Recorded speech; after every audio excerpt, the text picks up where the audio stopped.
እንደምን አላችሁ? እኔ አለው እግዚአብሔር ይመስገን ደህና ነኝ። ዛሬም በጠቃሚና በአዲስ ፕሮግራም በድጋሜ ተገናኝተናል።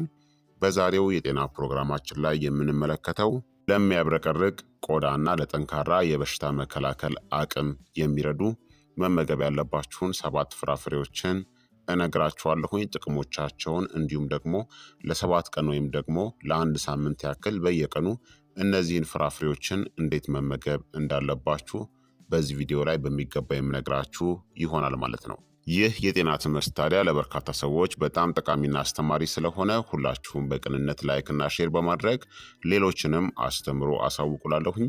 ጥያቄ ካላችሁ በኮመንት ላይ አስፍሩልኝ። በቀጥታ ወደ ጤና ትምህርታችን የማልፍ ይሆናል። ፍራፍሬዎች የሚያብረቀርቅ ቆዳና ጠንካራ የበሽታ መከላከል አቅም እንዲኖር ይረዳሉ። ይህም በሳይንስና በምግብ ባለሙያዎች የተረጋገጠ ነው። ፍራፍሬዎች በቅድሚያ የሚያብረቀርቅ ቆዳ እንዲኖር የሚረዱት እንዴት ነው የሚለውን ልንገራችሁ። አንደኛ በአንቲኦክሲዳንቶች የበለጸጉ በመሆናቸው ነው። እንደ የቤሪ ፍሬዎች፣ ብርቱካን እናም ኪዊ የመሳሰሉ ፍራፍሬዎች በአንቲኦክሲዳንቶች እንደ ቫይታሚን ሲ፣ ፖሊፊኖልስ እናም በፍላቮኖይድ የተሞሉ ናቸው። እነዚህም የቆዳ እርጅናን፣ መገርጣትንናም መጨማደድን የሚያስከትሉ ፍሪ ራዲካሎችን ይዋጋሉ። ሁለተኛ የኮላጅን ምርትን ይጨምራሉ። በብዙ ፍራፍሬዎች ውስጥ የሚገኘው ቫይታሚን ሲ ለኮላጅን ውህደት ወሳኝ ነው። ይህም ቆዳችን ጠንካራ የመለጠጥ ችሎታ ያለውና የሚያብረቀርቅ እንዲሆን የሚያደርግ ፕሮቲን ነው። ሶስተኛ እርጥበትን ለመስጠትናም መርዛማ ነገርን ለማስወገድም ይረዳሉ። እንደ ሐብሐብ፣ ብርቱካንናም ፓፓያ የመሳሰሉ በውሃ የበለጸጉ ፍራፍሬዎች ቆዳን እርጥበታማ ያደርጋሉ። እንዲሁም መርዛማ ነገሮችን በማስወገድ ብጉርንናም ድርቀትንም ይከላከላሉ። አራተኛ የተፈጥሮ የቆዳን መጠበቅናም ንጣትን ደግሞ ማብራት ነው። በአናናስ ወይም ደግሞ በብሮሜላይንናም በፓፓያ ወይም ደግሞ በፓፔይን ውስጥ የሚገኙ ኢንዛይሞች የሞቱ የቆዳ ሴሎችን በቀስታ ያስወግዳሉ፣ ቀለም መቀየርን ይቀንሳሉ፣ እንዲሁም ደግሞ ቆዳን እንዲያበራም ያደርጋሉ። እነዚህ የፍራፍሬ ጥቅሞች ቆዳን የሚያብረቀርቅና የቆዳ ጤናን ለመጠበቅ ይረዳሉ። ፍራፍሬዎች ጠንካራ የበሽታ መከላከል አቅምን የሚደግፉት እንዴት እንደሆነ ደግሞ ልንገራችሁ። አንደኛ በቫይታሚኖችና በማዕድናቶች የበለጸጉ በመሆናቸው ነው። ቫይታሚን ሲ ብርቱካን እንደ ኪዊ፣ ቫይታሚን ኤ ደግሞ በፓፓያና በማንጎ ውስጥ እናም ዚንክ ደግሞ በቤሪዎች ውስጥ የሚገኙት ኢንፌክሽኖችን የሚዋጋ የነጭ የደም ሴሎችን ለማነቃቃት ይረዳሉ። እነዚህ ንጥረ ነገሮች ቆዳ እንደ መከላከያ እንቅፋት ሆኖ እንዲያገለግልም ይደግፋሉ። ይህም የበሽታ መከላከል ስርዓት አካል ነው። ሁለተኛ የአንጀት ጤናን ይደግፋሉ። በፋይበር የበለጸጉ ፍራፍሬዎች እንደ ፖም፣ ሙዝናም ፒር ለአንጀት ውስጥ ጤናማ ባክቴሪያዎች ምግብን ይሰጣሉ። ከ70% በላይ የበሽታ መከላከያ ሴሎች በአንጀት ውስጥ ስለሚኖሩ ጤናማ አንጀት ከጠንካራ የበሽታ መከላከል ምላሽ ጋር በቀስታም የተያያዘ ነው። ሶስተኛ ደግሞ ኢንፍላሜሽንን ይቀንሳሉ። ፍራፍሬዎች ኢንፍላሜሽንን የሚከላከሉ ውህዶችን ለምሳሌ በፖም ወይም ደግሞ በአፕል ውስጥ የሚገኘው ኪውሪሲቲን በቤሪዎች ውስጥ የሚገኙት አንቶሲያኒን ይዘዋል። እነዚህም የበሽታ መከላከል እንቅስቃሴን ለመቆጣጠርና ስር የሰደዱ በሽታዎችን ለመከላከልም ይረዳሉ። ጥናቶችም እንደሚያሳዩት ብዙ ፍራፍሬዎችንናም አትክልቶችን የሚመገቡ ሰዎች በካሮቲኖይድ መጠን መጨመር የተነሳ ጤናማና ይበልጥ የሚያብረቀርቅ ቆዳ ያላቸው ሲሆን ጠንካራ የበሽታ መከላከል ስራ ስላላቸው የመታመም እድላቸውም ዝቅተኛ ነው። ታዲያ ለሚያብረቀርቅ ቆዳና ለጠንካራ የበሽታ መከላከል አቅም የሚረዱ መመገብ ያለባችሁን 7 ፍራፍሬዎችን ልንገራችሁ። አንደኛ ፓፓያ ነው። ፓፓያ ለቆዳ የሚሰጠን ጥቅሞች በቫይታሚን ሲ እናም በቫይታሚን ኤ የበለጸገ ነው። የኮላጅን ምርትን እናም የቆዳ እድሳትን ያበረታታል። ፓፔን የተባለ ኢንዛይምን ይዟል። የሞቱ የቆዳ ሴሎችን በቀስታ ያስወግዳል እናም ቀለም መቀየርንም ይቀንሳል።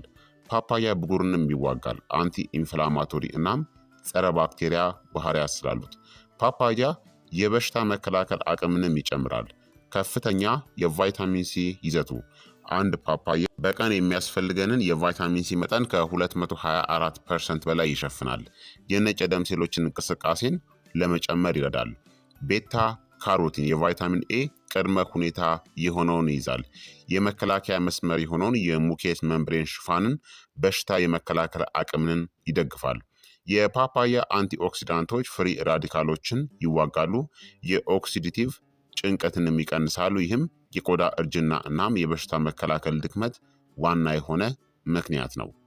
ሁለተኛ የቤሪ ፍሬዎች ናቸው። እንደ ብሉቤሪ፣ እንጆሪ እናም ራስቤሪስ የምንላቸው እነዚህ እንግዲህ ለቆዳ የሚሰጡ ጥቅሞች አንቶሲያኒን በተለይም በብሉቤሪ ውስጥ ኮላጅንን ይከላከላሉ እናም የቆዳ መስመሮችንም ይቀንሳሉ። በእንጆሪ ውስጥ የሚገኘው ኤላጂክ አሲድ ጥቁር ነጠብጣቦችን ለማቅለል እናም ከአልትራቫዮሌት ጉዳት ለመከላከልም ይረዳል። ቤሪዎች የበሽታ መከላከል አቅምንም ይጨምራሉ። በቫይታሚን ሲ፣ በፍላቮኖይድ እናም በፖሊፊኖልስ አንቲኦክሲዳንቶች የበለጸጉ ሲሆን እነዚህም የበሽታ መከላከልን የሚያጠነክሩ እናም ኢንፍላሜሽንን የሚቀንሱ ናቸው። ቤሪዎች ከከፍተኛ አንቲኦክሲዳንት የበለጸጉ ፍራፍሬዎች መካከል ሲሆኑ የቆዳ ጉዳትን ለመጠገን፣ በሽታ አምጪ ተዋሲያንን ለማስወገድ እናም ስር የሰደደ ኢንፍላሜሽንን ለመከላከልም ይረዳሉ። ሶስተኛ ደግሞ ኪዊ ነው። ኪዊ ለቆዳ የሚሰጠን ጥቅሞች ቫይታሚን ሲን ይሰጣል ከብርቱካን የበለጠ እናም ቫይታሚን ኢንም ይዟል። እነዚህም የቆዳ ቀለምን የሚያበሩ እናም የመለጠጥ ችሎታውንም የሚያሳድጉ ናቸው። የዘይት ምርትን ለማመጣጠን እናም የብጉር መውጣትንም ለመቀነስ ይረዳሉ። ኪዊ የበሽታ መከላከል አቅምንም ይጨምራል። የበሽታ መከላከል ስርዓት ዋና አካል የሆኑትን የነጭ የደም ሴሎች ምርትንም ይጨምራል። አክቲኒዲን የተባለ ኤንዛይምንም ይዟል። ይህም ንጥረ ምግቦችን ለመምጠጥናም የአንጀት ጤናን ለመጠበቅ ይረዳል። ለበሽታ መከላከል በጣም ወሳኝ ነው። ኪዊ የኮላጅን ውህደትን በማሳደግ ቆዳን ይደግፋል እናም በአንጀት ተስማሚ ኢንዛይሞች እናም በአንቲኦክሲዳንት ጥበቃ አማካኝነት የበሽታ መከላከልንም ያበረታታል። አራተኛ ደግሞ ብርቱካን ነው እናም የሎሚ ፍራፍሬዎች። እነዚህ እንግዲህ ለቆዳ የሚሰጡ ጥቅሞች ቫይታሚን ሲን ይይዛሉ። የኮላጅን ውህደትን ይጨምራል እናም የቆዳ ቀለም መቀየርንም ይቀንሳል። ተፈጥሯዊ አስትሪጀንት ሆኖም ያገለግላል። የቆዳ ቀዳዳዎችንም ያጠባል እናም ብጉርንም ያጸዳል። የበሽታ መከላከል አቅምንም ይጨምራል። ሲትረስ ባዮፍላቮኖይድ እናም ሄስፕሪዲን ካፒላሪዎችን እናም የበሽታ መከላከል ምላሽን ለማጠናከርም ይረዳሉ። ለሴሎች የቆዳ ሴሎችን ጨምሮ የኦክሲጅን አቅርቦት አስፈላጊ የሆነውን የብረት መምጠጥንም ያሳድጋል። የቫይታሚን ሲ እናም የፍላቮኖይድ ጥምረት የቆዳ እድሳትን ያበረታታል እናም ጸረ እንግዳ አካላት ምርትን በመጨመር የበሽታ መከላከል ስርዓትንም ያጠናክራል። አምስተኛ ደግሞ ሐብሐብ ነው። ሐብሐብ ለቆዳ የሚሰጠን ጥቅሞች 92% ውሃን ያቀፈ ነው። ቆዳን እርጥበታማ በማድረግ የተሞላና የሚያብረቀርቅ እንዲሆንም ያደርጋል። ላይኮፔንንም ይዟል። ይህም ከአልትራቫዮሌት ጉዳትናም ያለ ጊዜው ከሚከሰት እርጅናም ይከላከላል። የበሽታ መከላከል አቅምንም ይጨምራል። ላይኮፔን እናም ሲትሩሊን የኦክሲዲቲቭ ጭንቀትን እናም እብጠትን ለመቀነስ ይረዳሉ። እንዲሁም ለሙኬስ መምብሬን ታማኝነት መከላከያ እንቅፋት ወሳኝ የሆነ ቫይታሚን ኤንም ይዟል። እርጥበት ለቆዳ ጤና እናም የበሽታ መከላከል ሴል ተግባር አስፈላጊ ነው። የሐብሐብ አንቲኦክሲዳንቶች እናም አሚኖ አሲዶች የሴል ጤናን እናም የበሽታ መከላከልንም ይደግፋሉ። ስድስተኛ ደግሞ አናናስ ነው። አናናስ ለቆዳ የሚሰጠን ጥቅሞች ብሮሜላይን የተባለ ኤንዛይምን ይዟል። ይህም ቆዳን በቀስታ የሚያራግፍ እናም ብጉርን የሚቀንስ ነው። ከፍተኛ ቫይታሚን ሲ ብሩህነትንና የመለጠጥ ችሎታንም ያበረታታል። የበሽታ መከላከል አቅምንም ይጨምራል። የብሮሜላይን አንቲ ኢንፍላማቶሪ ውጤቶች እብጠትን ይቀንሳሉ እናም የበሽታ መከላከልንም ያሳድጋሉ። የመተንፈሻ አካላትን ጤና ይደግፋል። በተለይም በኢንፌክሽኖች ወይም ደግሞ አለርጂዎች ጊዜ በጣም ጠቃሚ ነው። አናናስ ለሚያብረቀርቅ ቆዳ የኤንዛይም የቆዳ ንጣትን ከአንቲ ኢንፍላማቶሪ የበሽታ መከላከል ድጋፍ ጋር ያጣምራል። ይህም ኃይለኛ የሆነ ፍሬ ያደርገዋል። ሰባተኛ ደግሞ ፖም ነው። ፖም ወይም ደግሞ አፕል ለቆዳ የሚሰጠን ጥቅሞች በኪውሪሲቲን የበለጸገ ነው። ይህም ቆዳን ከአልትራቫዮሌት ጉዳት የሚከላከል ፍላቮኖይድ ነው። ከፍተኛ የፋይበር ይዘቱ የአንጀት መርዝን ማስወገድን ይደግፋል። ቆዳን ከውስጥም ያጸዳል። ፖም ወይም ደግሞ አፕል የበሽታ መከላከል አቅምንም ይጨምራል። የሚሟሟ ፋይበር ወይም ደግሞ ፔክቲን የአንጀት ባክቴሪያዎችን በመመገብ የበሽታ መከላከል ምላሽን ያሳድጋል። 80% የበሽታ መከላከል በአንጀት ውስጥ ያለ ነው። ቫይታሚን ሲ እናም ፖሊፊኖልስን ይዟል። የአንቲኦክሲዳንት መከላከያዎችንም ያሳድጋል። ፖም የአንጀት ቆዳ በሽታ መከላከል ዘንግ ጤናን ያበረታታል። ንጹህና ጤናማ አንጀት ካለ የተሻለ ንጥረ ነገር መምጠጥ ይኖራል። ይህ ደግሞ የሚያብረቀርቅ ቆዳ እናም ጠንካራ የበሽታ መከላከል አቅም እንዲኖረን ይረዳል ማለት ነው። ስለዚህ እነዚህ 7 ፍራፍሬዎች ጠንካራ የሆነ የበሽታ መከላከል አቅም እንዲኖረን እናም የሚያብረቀርቅና ጤናማ የሆነ ቆዳ እንዲኖረን ይረዳሉ ማለት ነው። አዘውትራችሁ እነዚህን ተመገቡ። ለከፍተኛ ጥቅም ደግሞ ፍራፍሬዎቹን ስትመገቡ ፍሬሹን ተመገቡ። ጁስ ማድረግ ፋይበሩን ሊያስወግድ ይችላል። ሰፊ የአንቲ ኦክሲዳንት ጥቅምን ለማግኘት በየቀኑ የተለያዩ ፍራፍሬዎችን መመገብ ያስፈልጋል። ለተመቻቸ ንጥረ ነገር መምጠጥ ደግሞ ፍራፍሬዎችን በጠዋትና በቀን ከሰዓት ምግቦች ውስጥ ማካተት ያስፈልጋል ማለት ነው። ታዲያ ቆዳን ለማብራትናም የበሽታ መከላከል አቅምን ለመጨመር የተዘጋጀ የ7 ቀን ወይም ደግሞ የ1 ሳምንት የፍራፍሬ እቅድን እነግራችኋለሁኝ። ይህም በአንቲኦክሲዳንት የበለጸጉ እርጥበት ሰጪና የበሽታ መከላከልን የሚደግፉ ፍራፍሬዎችን በብልሃት በማቀላቀል መመገብ ላይ የሚያተኩር ሳምንታዊ የሆነ የፍራፍሬ የአመጋገብ እቅድ ነው። ይህንን እቅድ እንግዲህ ተከትላችሁ ፍራፍሬዎችን በተሻለ መጠን ትኩስናም ጥሬውን መመገብ። ጥሬ ማለት አብስላችሁ ጁስ ሳታደርጉ ወይም ደግሞ ሌላ ነገር ሳትጨምሩ ማለት ነው።